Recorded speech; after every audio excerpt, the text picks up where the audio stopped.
Hey everybody, my name is Ian Vargo, and welcome to this video in which I discuss the production for the song Creepy Florida People, which was just released and is available to stream everywhere. What we're looking at here is an Ableton live set, and in this video we're going to look at all of the different tracks, talk about the different plugins that I use to process them. Even if you don't use Ableton, you prefer a different DAW, this should still be a fun and educational journey. And best of all, if you look beneath, there's a link to Wave Informer, where you can download these tracks and try mixing them for yourself. So let's get into it. So before I get into the production of Creepy Florida People, I wanted to discuss the inspiration, what led me to write this song.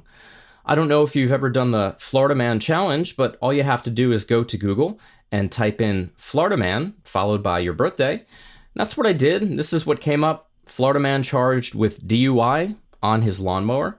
So I thought that was absurd and pretty funny. So I wondered, what is the rest of that story? What led up to that moment? What were the decisions that were made? Maybe what happened after? And what would it feel like musically? What would the instrumentation be? What would the vocal delivery be? How could I encapsulate that event into a musical feeling? And so I wrote it on my Omnichord here, which is an instrument from the 1980s by Suzuki. They have a reissue. It works by pressing a button and it will play back the chord. And it also has this strum plate here, which we will hear. It plays back this sort of sparkly glissando sound. Here we go.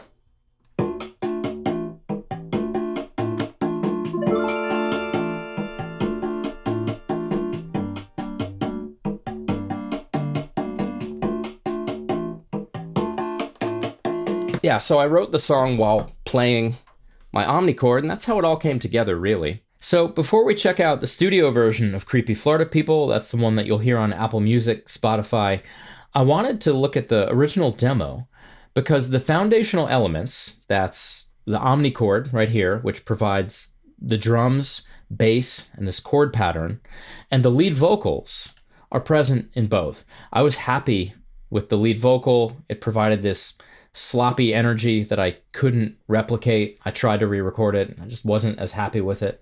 So I just went with what I had done with the demo. I was playing through my monitors here and singing into my AKG C414. There's a lot of bleed that you will hear in the vocals that I had to deal with. I'll talk about how I dealt with that. So here's the Omnichord.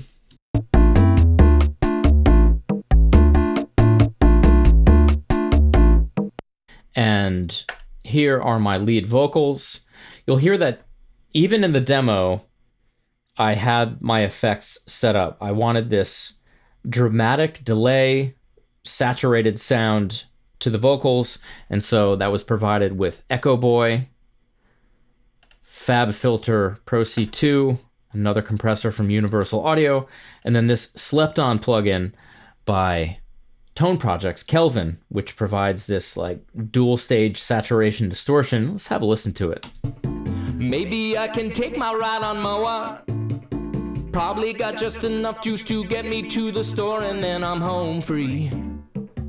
I can leave it overnight. Yeah, you can hear all of that bleed. Let's take a listen without the effects. Maybe I can take my ride on mower. Probably got just enough juice to get me to the store and then I'm home free. I can leave it overnight. Yeah, really just adds a vibe, those effects. Maybe I can take my ride on mower. And then in the choruses as well, I've got my Roland keyboard here, and I had this sort of melody that I later in the studio version duplicated with trumpet by my great friend Luis Lopez. Let's have a listen to that.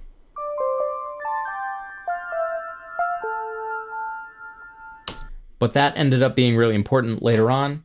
So yeah, let's hop on over to the other Ableton Live set and check it out. So here we are in Ableton Live, got the final version of Creepy Florida People. I've got it pretty well organized. All of my drums are in this group right here. You can group tracks in Ableton Live by selecting them and hitting Command G if you're on an Apple computer. All my drums are in here. If I expand the group, you see there's kind of a lot going on, and we're going to go through and look at each and every track and listen to them. Got my bass is entirely separate. All of my instruments, if we open that up, you see there's quite a lot. And then I wanted to help tell the story with these sound effects. And so I've got all these interesting sound effects tracks happening. And then lastly, I've got my vocal bus, only a couple of vocals. And again, they are ported over from the demo version, but you could see I sort of chopped them up to get rid of the bleed. So yeah, let's go through and have a listen to these tracks. The issue with the demo is that the omnichord part, it's all together. I don't have control over the drums, the bass, the chords. And so the first thing that I wanted to do is separate all those. So I recorded into my preamp just the drum part from the omnichord. Let's have a listen to that.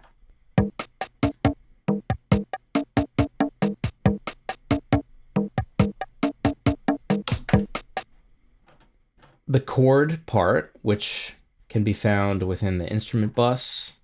Here we go.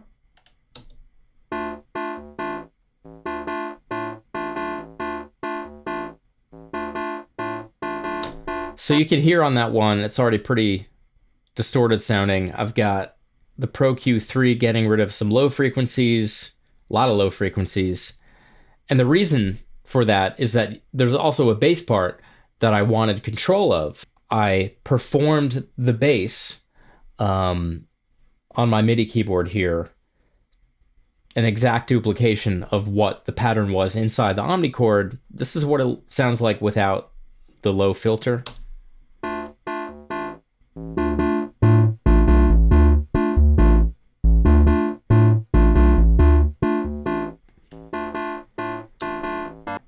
I just didn't have the control that I wanted over the bass, and so I decided to play it again, and that's why I have the bass on a separate track.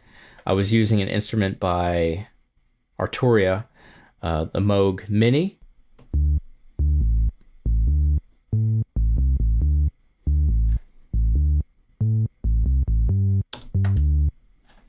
Yeah, so that was the first challenge of this production, is figuring out how I could expand the demo, keep the heart and the fun and the vibe of the original, but still have control as a producer to the degree that I wanted.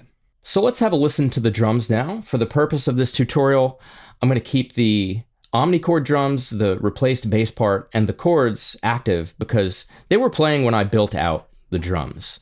I've got a kick part. I pulled from the samples folder in Live, this vinyl kick sound, dragged right on the grid. I didn't do any humanization, quantization, anything like that. I just wanted it to feel straight. That's the same thing with this snare. I've got a 16th note hi-hat pattern, and every so often we've got an open hi-hat. So let's hear what it sounds like with these added to the mix.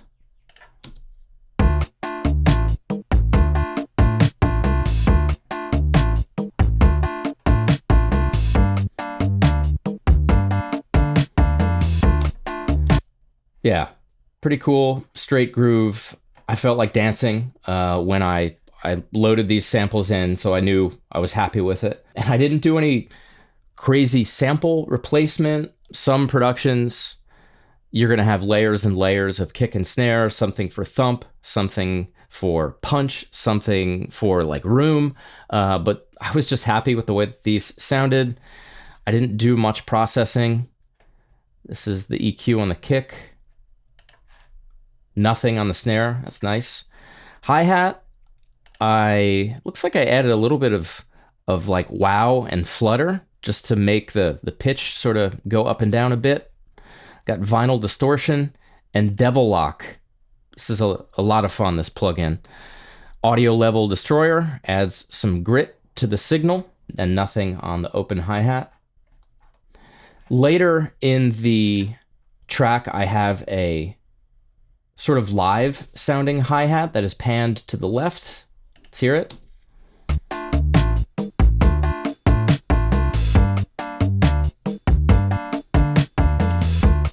I've got a tambourine part right here And a gyro, I had my great friend and talented music producer Jason Cummings add a gyro to reinforce sort of the Latin feeling of the song. Let's hear these added in.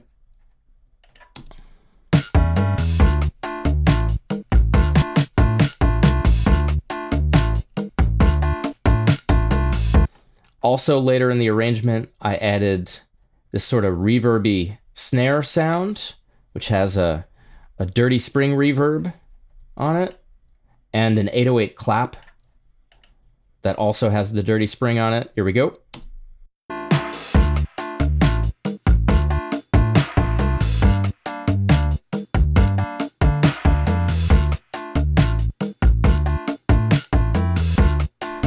There are some moments, there's sort of this drum fill, and I added some toms there.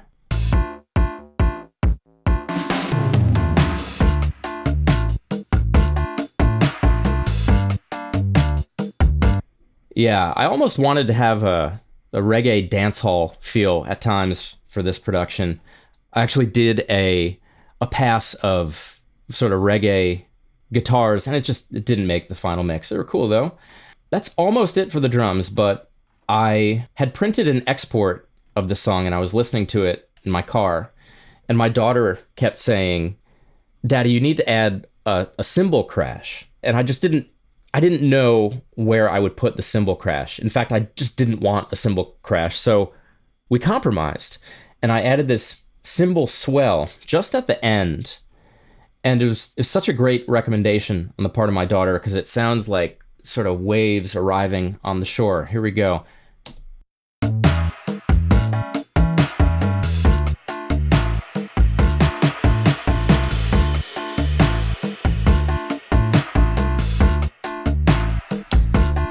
And that's only at the end in the final chorus. And that's sort of how this song is built. There are only 3 chords. It's not a particularly adventurous composition in that sense. So I relied on adding or subtracting things to the arrangement for that variety. And I really do believe that this cymbal just adds such a great feeling in that last chorus. The Vera crash, I did a lot of design on this one. We've got Pro Q3, barely doing anything. Micro shift, sort of like a chorus. We've got echo, which is pretty pronounced. And Saturn 2 by Fabfilter. Add some warm tape and remove some low end. Let's have a listen without all of these.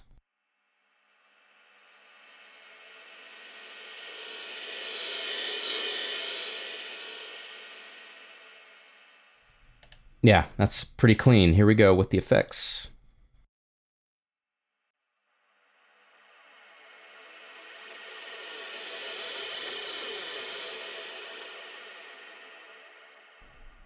Yeah, I like that a lot better.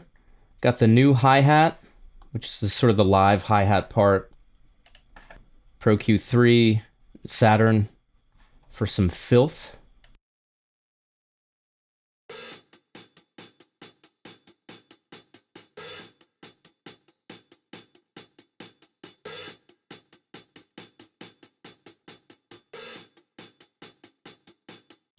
The tambourine, looks like I attempted to use this plugin, the Lo-Fi AF plugin by Unfiltered Audio.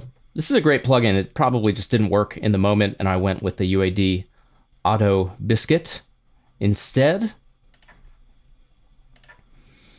I have a compressor and the UAD Studer and Redux, which you will see I use this quite a lot on this production. Let's have a listen without these guys.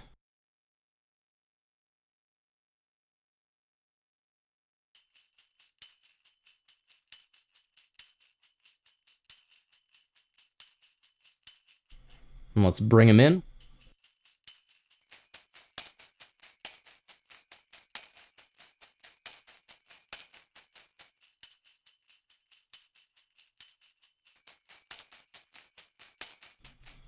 Yeah, really crustified it. Got the precious gyro. Same thing, the UAD Studer to add some tape qualities to it. Let's hear the gyro before and after the processors, which are the UAD Studer, More Redux, Devilock, and Decapitator. I was really trying to filth this gyro up. Let's hear it without.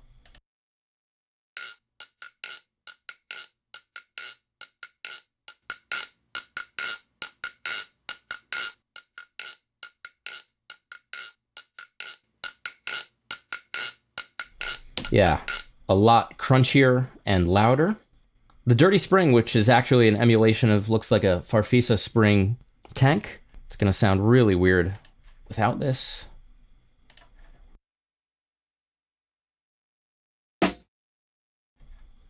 Totally dead.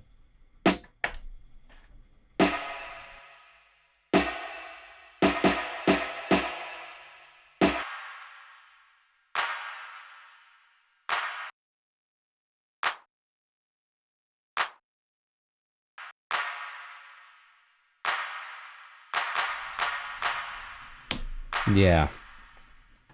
Adds this sort of spooky sense of space. The drum break here, which I definitely made pretty filthy with the UAD Studer, but I've frozen this. Got these toms, which have Devilock, such a cool plugin. Let's take a listen to the toms before and after.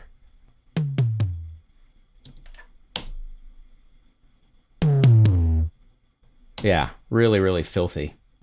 And that is it for the processing on the drums. So next, let's have a listen to the melodic elements of Creepy Florida People. These are things that are not drums or percussion. And a lot of this stuff is sort of ear candy on top of the foundational elements. And that's fine. This is where you can play and experiment and have fun and take risks. And so, as I mentioned before, I copied over from the demo version of Creepy Florida People this melody that is the hook, basically.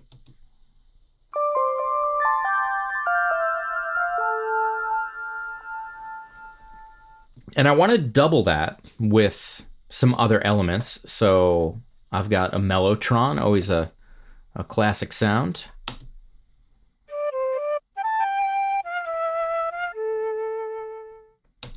And really my favorite part of this production is my friend Luis Lopez's trumpet part. Playing that melody, he did exactly what I asked, which is this.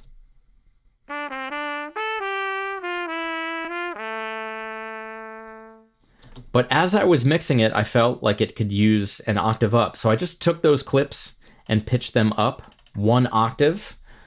The Ableton Live algorithm for warping and pitch shifting is great. It sounds pretty transparent. And even when it isn't transparent, it still worked for this production. So we've got the octave up part here.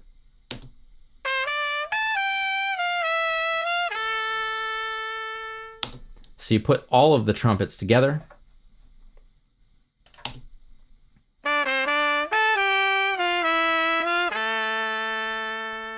Awesome, and especially within context, sounds so cool. Leading into the choruses, I have these omnichord glissandos.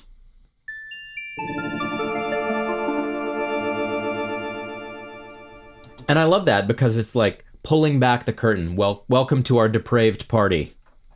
Have a drink. And then there were guitars. I'm a guitar player. I struggle to produce a song without finding an excuse to play some guitar.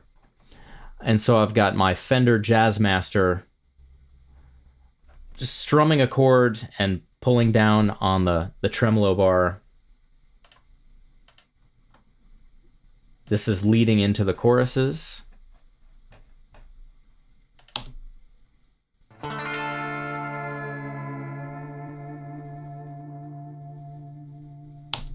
Almost has like an old Western feel. And I do that a couple times throughout. Multiple times in the final chorus.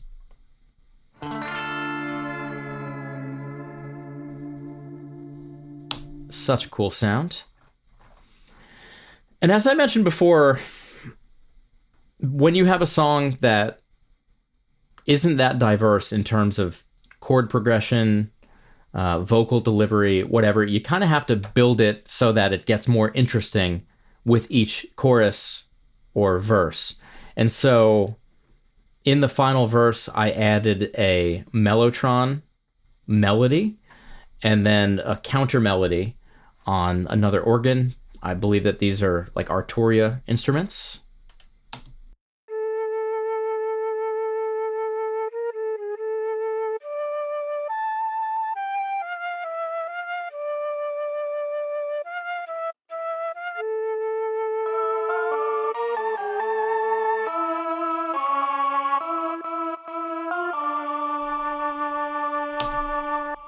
We can hear that in the mix.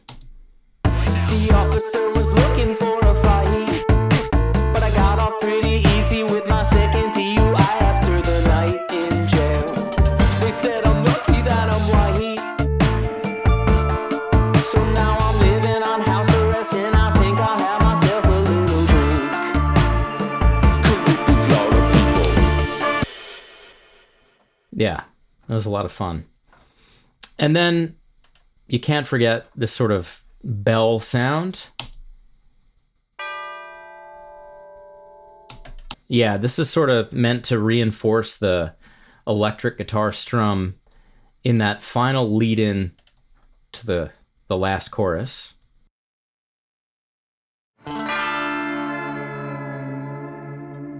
Again, almost has a cinematic feel. It's like funny, but it's also devastating. The song begins with this man drinking alone in his sad abode, and it ends the exact same way. And so I wanted to reinforce that dark yet comical in a way feeling. So now I'd like to take a look at the processing on all of those tracks. On the instrument bus, I've got neutron compressor that is working as a sidechain compressor. So whenever the vocals are happening, I've got some gain reduction. And what that does is it carves out some space for the vocals to be more prominent, because a lot of these instruments occupy the same area or areas of the frequency spectrum. The officer was looking for a fight, but I got off pretty easy with my second DUI after the night in jail. They said I'm lucky that I'm white, so now I'm living on house arrest and I think I'll have myself a little drink. Yeah, it's very subtle, but we've got about 5 dB of gain reduction whenever the vocals are happening, and that makes a difference to me. Mixing, a lot of it is like you have these incremental steps where if you make something 5% better, that's good, as long as you do enough of those steps. So looking at this mellotron here, we've got a good amount of reduction.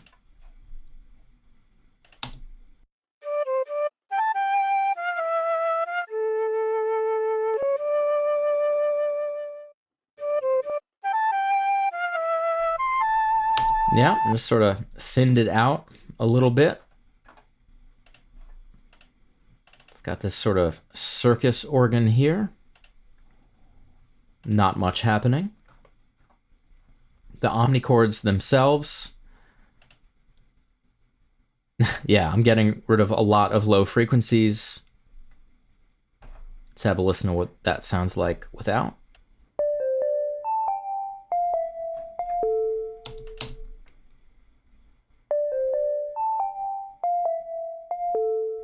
Truth be told, there's not a lot of stuff happening in the recording. I just sort of wanted to clean it up. Very likely the same thing here. Yeah, just carving out space. Got the trumpets here. Going back to this knee old warble, just a little bit of wow and flutter and dirt and noise, just to, as you can see, dirty it up a little bit. Let's have a listen to the trumpets with and without.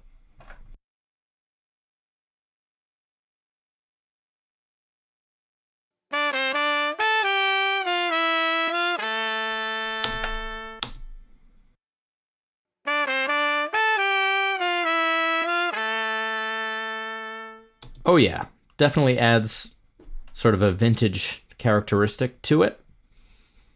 Got rid of some low frequencies, little bump in the low mids, cutting out some harshness, a little bit of air. The Pro Q3, and that's at this bus or this folder that contains all of the trumpets. And on the individual trumpets, we've got, looks like some warmth with radiator here. Let's have a listen.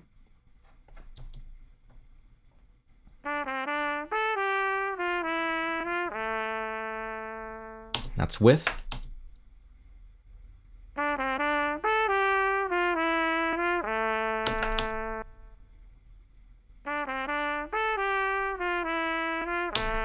Yeah, that's pretty slight. That's really not that much. Got some Saturn on this trumpet. Let's see just how much.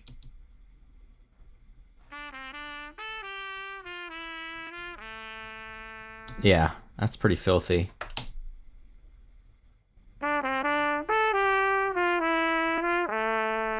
Yeah, it's like I was using the other trumpet that we just heard as like it's just sort of regular sounding one, and this one has the dramatic processing, just as a little flavor on top.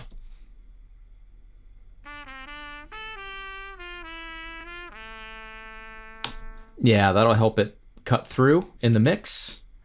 The octave up trumpet, I've got some Saturn. Let's see if it's as dramatic as what we had just heard.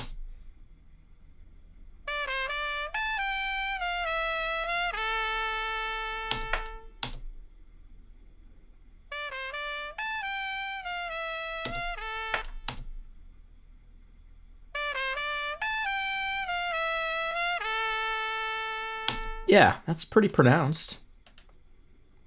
And then this last trumpet here probably sounds pretty dramatic, the amount of effects, but we'll see.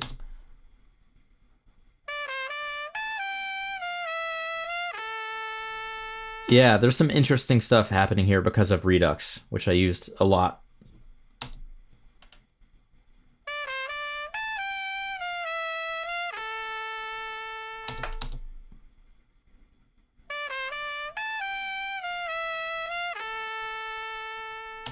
Yeah, you can hear it.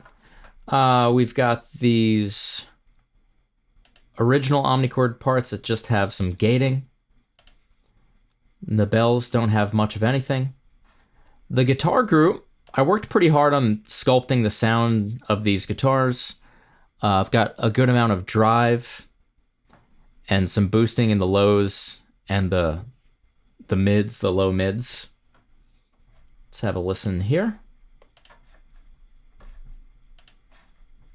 This is without the CQ by Sound Toys.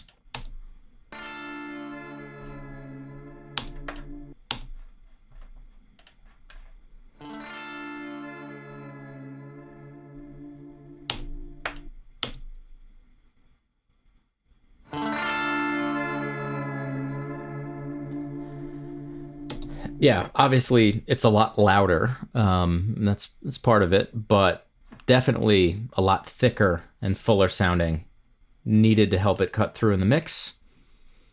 Oh man, I'm doing all sorts of stuff here. We've got this guitar group that contains these two guitar tracks, and then this guitar group that contains these two, and they're panned left and right, respectively. Pro Q3, low mids, Devil Lock for some filth, Decapitator for more filth, and Redux again. Let's select all these and turn them off and see what it sounds like without.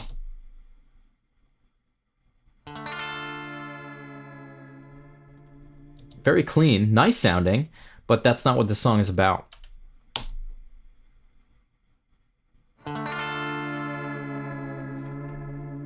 Yeah, just a little bit of crust. Did the same thing here with these guitars. Yeah, at times I was doing some dramatic processing, at times not. You can't, when you're mixing, like solo the track and then add the processing to the track and just call it a day. It's all about context.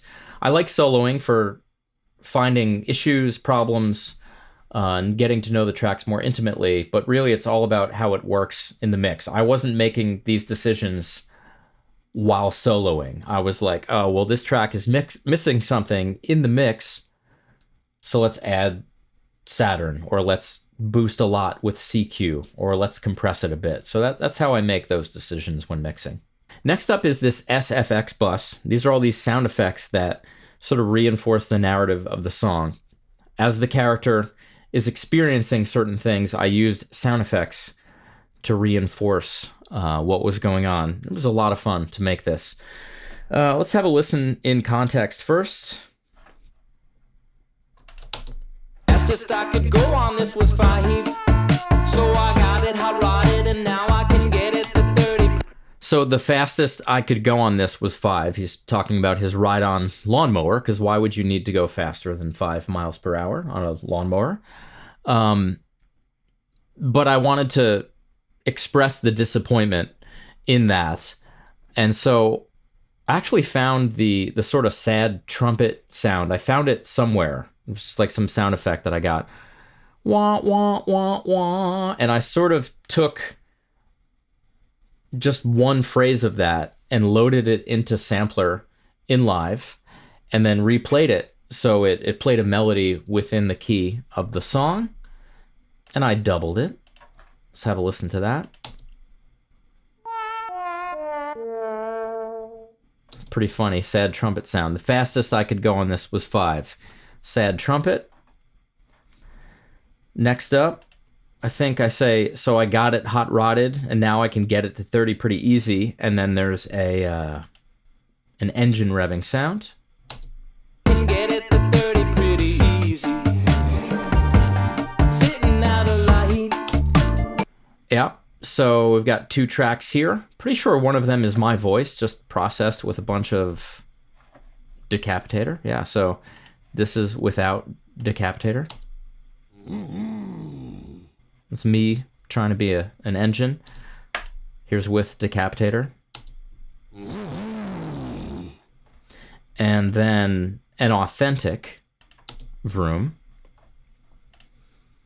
which I processed a bit with decapitator. Yeah. And so in context, sounds like this. And now I can get it to 30 pretty easy. Sitting out of light. So I run it. Yeah, so this woodblock sound, that is a instrument within Live, which I processed with Redux and CQ. This one was fun. I viewed it as like you're sitting at one of those lights that sort of blinks on and off, or you're sitting behind somebody that has their blinker on, and as that blinker goes off and on, there's a sound to it. It's like this taunting da da da da da da, and I sort of played that melody.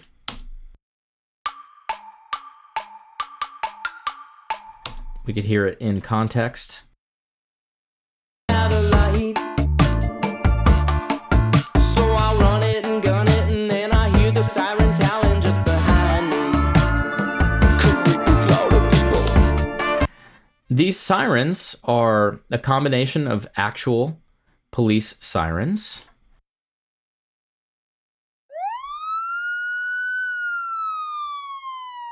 which were processed with a bit of Redux. And to bring it into the musical realm, I played some guitar, and then I believe that I ran it through a delay pedal and turned up or down the time of it so that it up and down the time of it so that it sort of went up and down in pitch.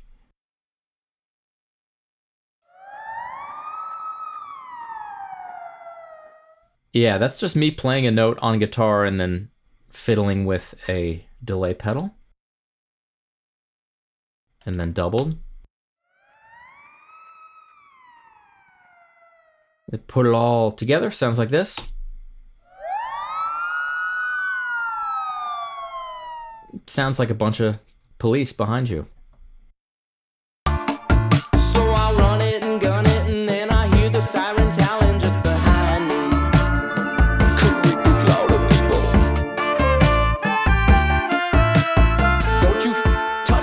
you die. My taxes pay your salary, and I didn't think to bring one of my guns tonight. All right, we've got the classic gun sound effect. I borrowed this from a production I'm working on, sorry. So that's the cocking, and then we've got the gunshot sound effect itself, multiple layers, processed with a lot of redux. I wanted all of these sound effects to have this grainy, almost inside of a computer quality. Like really, I almost envisioned these sound effects being playable within this Omnichord, this instrument from 1980 that has this crusty quality to it. So let's hear all these together.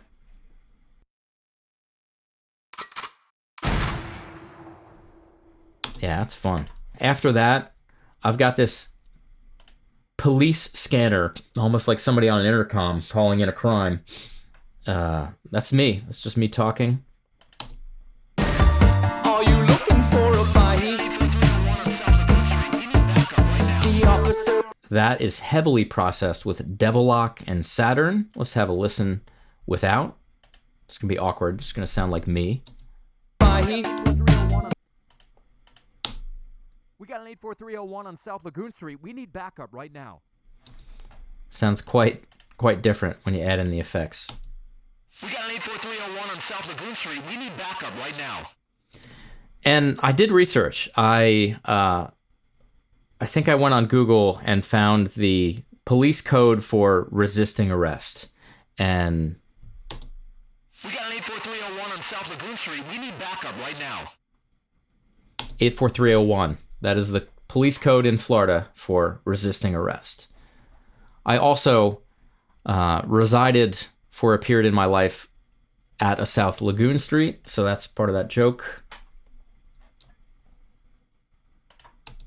Officer was looking for a fight, but I got off. So this lyric here, it's like the first half of the verse ends, "Are you looking for a fight?" Acting all tough.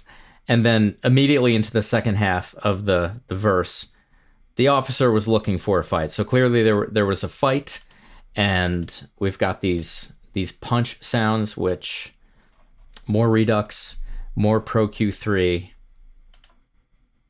Yeah.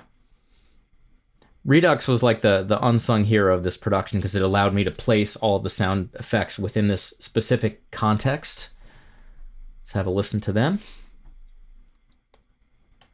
The officer was looking for a fight. There we go. Got sort of an 8-bit quality to it.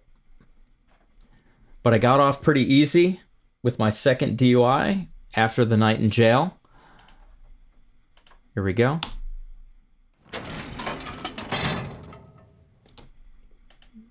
Jail cell closing.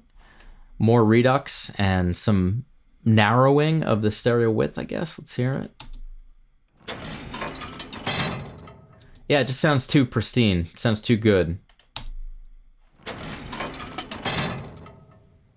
Yeah, this one was sort of fun because there's this sort of rhythmic element to it that worked with the rest of the song.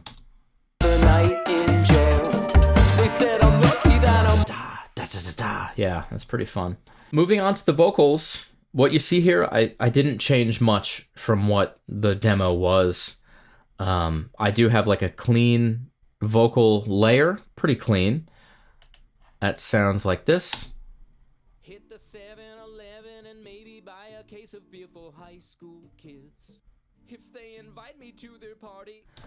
But you hear it's very low in the mix when you compare it to the brash, distorted vocals, which, again, I didn't change that much. Got the Pro Q3. This right here, I'm getting rid of more low frequencies than I normally would, simply because there was like the bass from the Omnichord bleed that I just want to get rid of, and the vocal didn't need all of that. I've got the Echo Boy that was ported over from the original demo. I've got Echo Boy right on the track. I'm breaking rules that I would tell my own students, like always send your vocals to a return track or an auxiliary track and put the delay on that, but I'm breaking my own rule. Put Echo Boy right on it. I've got Pro C2, a compressor, 1176, and then Kelvin. Sounds pretty filthy. Hit the 7-Eleven and maybe buy a case of beer for high school kids. If they invite me to their party. Yeah, if you were to play this, which I'm about to, in context without all of these effects, you just wouldn't hear the vocal. Hit the 7-Eleven and maybe buy a case of beer for high school kids.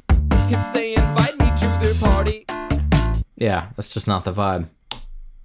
Hit the 7-Eleven and maybe buy a case of beer for high school kids. If they invite me to their party. Yeah, that slapback echo and the heavy saturation, thanks to Kelvin here, is doing a lot of the heavy lifting. And then it's running through a vocal bus where I'm just getting rid of some sibilance here with Pro Q3 in dynamic EQ mode. And you'll notice there are some fades, and I'm also chopping up the vocal so that all of the bleed from the original performance, the omnichord, is just not present in the final mix, and that's pretty much it on the vocals. Looking further into the Ableton Live set, you'll see that I used some of the sends, not that many. We've got Send A, I ended up not using, it's Fabfilter Pro R2. I was experimenting with sort of a spring reverb sound, but ultimately I went with the Ableton Live Convolution Reverb Pro when I wanted to send something back in the mix a little bit, add sort of a vintage sound to it.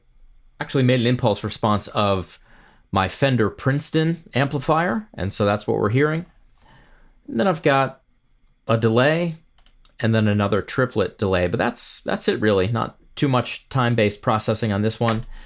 If we move over to my master channel, I've got external audio effect, which routes the entire mix through. I've got pieces of hardware, the Overstayer MAS, which is a outboard saturator, and high voltage audio EQ, sort of mix bus processing, pseudo mastering. I've got the Oxford Inflator, which is a harmonics processor. Soothe 2, just to tame some high frequency stuff. Newfangled Audio Saturate, which is a clipper. Oeksound Bloom. And Ozone as well. I do believe that I exported this out of Ableton Live with some of these not active and then brought it into Pro Tools and did the mastering in that. But you can hear what it sounds like before and after. It's certainly going to be louder with all this stuff. Let's go ahead and power these off. If they invite me to their party. But when I turn the key, my tank's on EO. What the fuck's a Florida man to do? And let's power it on. It's going to be louder. If they invite me to their party. But when I turn the key, my tank's on EO. What the fuck's a Florida man to do? Creepy Florida people. Maybe I can take my ride on Moa. Yeah, one more time without. Maybe I can take my ride on Moa. Probably got just enough juice to get me to the store and then I'm home free. And with. Maybe I can take my ride on Moa. Probably got just enough juice to get me to the store and then I'm home free. I can leave it overnight. Just doing incremental changes here. Each one of these processors is meant to bring the mix a little bit closer and fuller. I wanted this to be a pop mix. I wanted it to sound upfront and clear and powerful and punchy, but I still wanted some of that vintage feel to it. And the second that I hear the mix struggling, like if the kick drum starts to lose low frequency, or the lead vocals become overly crispy, or I hear the entire mix smush down, I look at any of my individual processors and I'll say, hey, you're doing a little bit too much work. I'll dial it back and then just take it from there. All right, that's it. We did it. Thank you so much for spending the time with me as I recall the production for Creepy Florida People. Make sure to go to Apple Music or Tidal or Spotify if you want me to be more poorly compensated for my art and stream the song.